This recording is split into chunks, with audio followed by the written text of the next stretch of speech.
Hello friends, स्वागत है आप सभी को आज के एक नई वीडियो में। फ्रेंड्स, आज की इस वीडियो में हम लोग दो चर वाले रैखिक समीकरण युग्मों को विलोपन विधि के द्वारा हल करना सीखेंगे। फ्रेंड्स, जितना भी विधि है उसमें से विलोपन विधि बहुत ही आसान विधि है, इसलिए बस आप सबसे रिक्वेस्ट है कि मात्र 5 से 10 मिनट आप लोग इस वीडियो को देखिए। आप पक्का सीख जाओगे और सिर्फ सीखोगे ही नहीं, मात्र 2 से 3 मिनट में इसको हल करना भी सीख जाओगे। तो चलिए अब हम लोग वीडियो को शुरू करते हैं बिना टाइम वेस्ट किए। तो देखिए फ्रेंड्स, सबसे पहले तो आप सबको याद रखना है कि विलोपन विधि के द्वारा हम लोग दो चर वाले रैखिक समीकरण युग्मों को हल करते हैं। ठीक है, तो इस विधि में होता क्या है, स्टेप 1 में बता रहा हूँ कि स्टेप 1 में हम लोग दोनों समीकरण है उसमें से किसी एक चर के गुणांकों को हम लोग आपस में बराबर कर देते हैं। ठीक है, देखिए यहाँ पर दो चर दिया हुआ है x और y। ठीक है, तो इस विधि में हम लोग सबसे पहला स्टेप में करेंगे कि x या y किसी एक के गुणांकों को दोनों समीकरण में हम लोग बराबर कर देंगे। ये होगा कैसे, आइए हम लोग देखते हैं। इसको करने के लिए हम लोग क्या करेंगे कि जो समीकरण 1 है उसमें हम लोग समीकरण 2 में जो x का गुणांक है उससे गुना करेंगे। ठीक है, और समीकरण 2 में हम लोग क्या करेंगे कि जो समीकरण 1 में x का गुणांक है उसका गुणांक को हम लोग समीकरण 2 में गुना करेंगे। कैसे करेंगे, देखिए यहाँ पर आप लोग बस ध्यान से, यहाँ पर हम लोग लिखेंगे। चलिए हम लोग इसको सबसे पहले मान लेते हैं कि ये हमारा समीकरण 1 है और ये हमारा समीकरण 2 है। तो x के गुणांक आप चाहे तो इसको y के गुणांक को भी बराबर कर सकते हो। हम यहाँ पर x के गुणांक को करेंगे। ठीक है, तो चलिए कैसे करेंगे, तो हम लोग लिखेंगे, ध्यान से देखिएगा, बस यहीं आप सबको पकड़ना है। लिखेंगे हम लोग समीकरण 1 में, ठीक है, समीकरण 1 में 2 से तथा समीकरण 2 में 3 से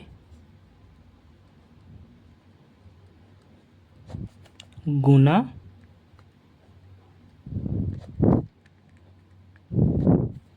करने पर, देखिए मैंने क्या किया कि जो समीकरण 2 में हम लोग x के समीकरण 1 का जो x का गुणांक है उससे गुना कर रहे हैं और समीकरण 1 में हम लोग समीकरण 2 में जो x का गुणांक है उससे गुना कर रहे हैं, यानी कि उलट रहे हैं। ठीक है, तो देखिए क्या हो जाएगा हमारा जब हम लोग समीकरण 1 में गुना करेंगे तो देखिए इसको लिखेंगे कैसे, देखिए 3x प्लस का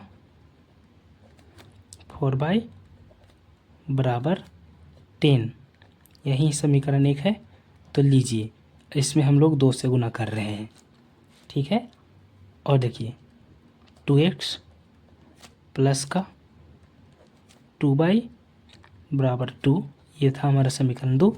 तो लीजिए इसमें हम लोग 3 से गुना कर रहे हैं। ठीक है, तब ये समीकरण क्या बन जाएगा, तब ये समीकरण बन जाएगा, देखिए 2 तिया 6x प्लस देखिए 2 चौ 8y बराबर 10 दूना 20, ये 20 है।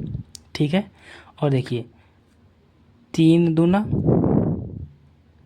6x, देखिए 3 दूना 6y प्लस का हो जाएगा बराबर, देखिए 3 दूना 6। ठीक है, अब यहाँ पर देखिए फ्रेंड्स, बस अगला स्टेप मैं दूसरा स्टेप बता रहा हूँ कि देखिए यहाँ पर देखिए x का गुणांक बराबर हो गया। ठीक है, और अब देखिए कि देखिए x दोनों में है जो क्या है, प्लस में है। ठीक है, जब दोनों में प्लस रहे तो समीकरण, देखिए समीकरण 2 को समीकरण 1 से घटा देंगे। ठीक है, और अगर जब x यहाँ पर अगर माइनस में रहता तो बस क्या करते हैं कि दोनों समीकरण को जोड़ देते हैं। ठीक है, देखिए यहाँ पर दोनों समीकरण में x का गुणांक क्या है, प्लस में है, इसीलिए हम लोग क्या करेंगे कि दोनों समीकरण में घटाव करेंगे। ठीक है, अगर x माइनस में होता तो हम लोग दोनों समीकरण को जोड़ देते। समझ में आ रहा है, तो देखिए यहाँ पर हम लोग लिखेंगे घटाने पर। देखिए मैं यहाँ पर एक लाइन खींच रहा हूँ और यहाँ पर लिख देंगे हम लोग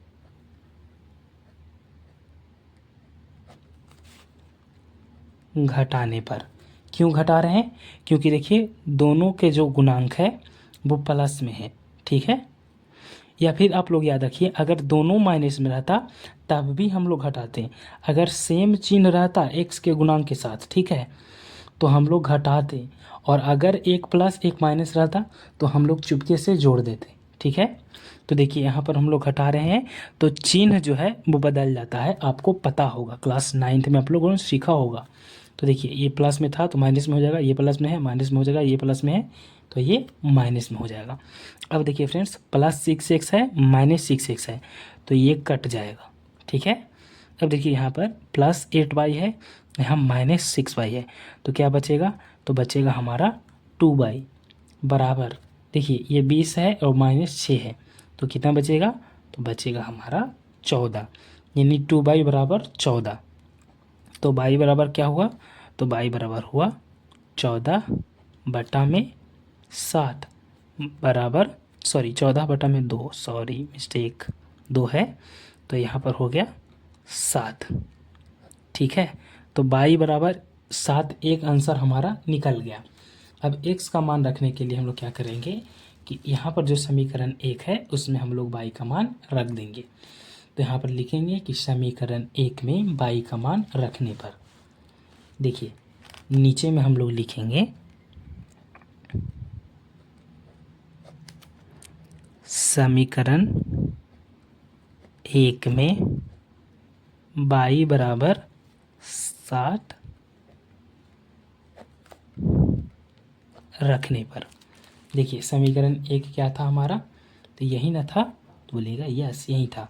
समीकरण 1 था 3x प्लस का 4y, तो y के स्थान पर हम लोग 7 लिख देंगे, बराबर हो जाएगा 10, ठीक है।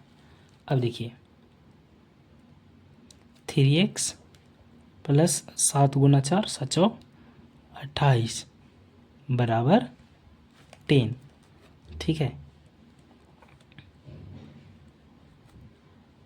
अब देखिए 3x बराबर 10 माइनस का 28, तो 3x बराबर माइनस का 18, तो x बराबर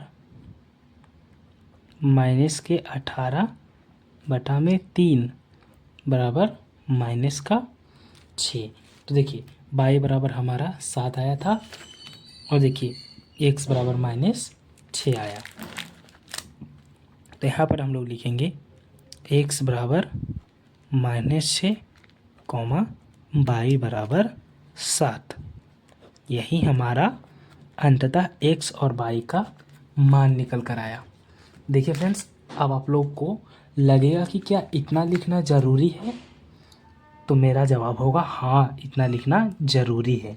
देखिए अगर आप आधा अधूरा लिख कर आओगे तो एग्ज़ाम में जो चेक करेगा वो भी आपको आधा अधूरा अंक देगा। हमेशा याद रखिए कि आपको इस ढंग से लिखना है ताकि एग्जामिनर को कॉपी चेक करने में बिल्कुल भी परेशानी ना हो। अगर वो आपके कॉपी से खुश होगा तो भर भर के नंबर देगा, ठीक है। मिलते हैं फ्रेंड्स, वीडियो कैसा लगा ज़रूर बताइएगा।